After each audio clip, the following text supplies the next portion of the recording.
thân yêu, ta nghe tiếng vọng chuông chiều ngân vang.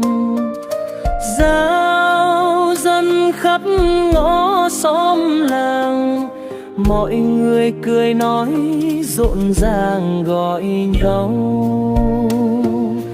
Nhà thờ chuông dục hồi lâu, cùng nhau kinh nguyện thắm màu bình an.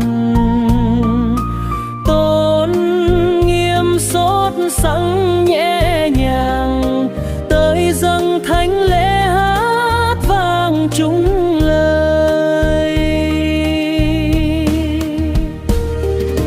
Nhìn về nhà thờ khắp nơi, tiếng chuông ngân vọng gọi mời hồn ta. Hãy mau đến với Chúa Cha, nếp mình bên Chúa giúp ta an bình. Tiếng chuông ngân vọng đinh ninh, dục hồn ta hãy xét mình gẫm suy. Vì yêu Chúa chẳng giữ gì, xót thương nhân lo ai không khi nào ngừng.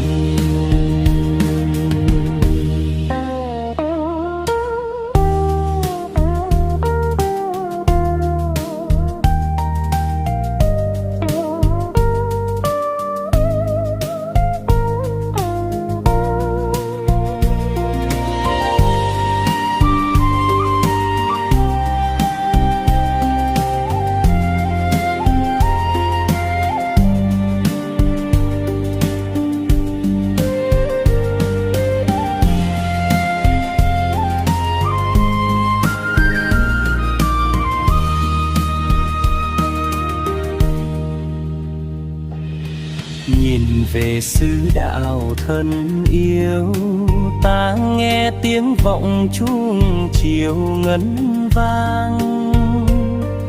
Giao dân khắp ngõ xóm làng, mọi người cười nói rộn ràng gọi nhau.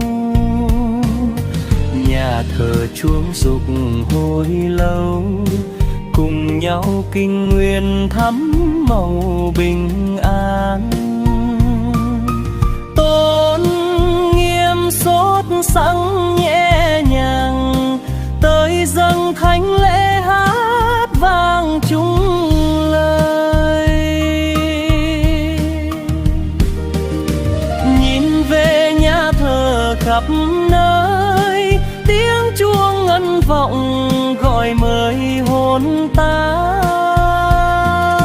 Hãy mau đến với Chúa Cha, nếp mình bên Chúa giúp ta an bình. Tiếng chuông ngân vọng đinh ninh, dục hồn ta hãy xét mình gẫm suy. Vì yêu Chúa chẳng giữ gì, xót thương nhân loại không khi nào ngừng. Vì yêu Chúa chẳng giữ gì, xót thương nhân loại không khi nào ngừng.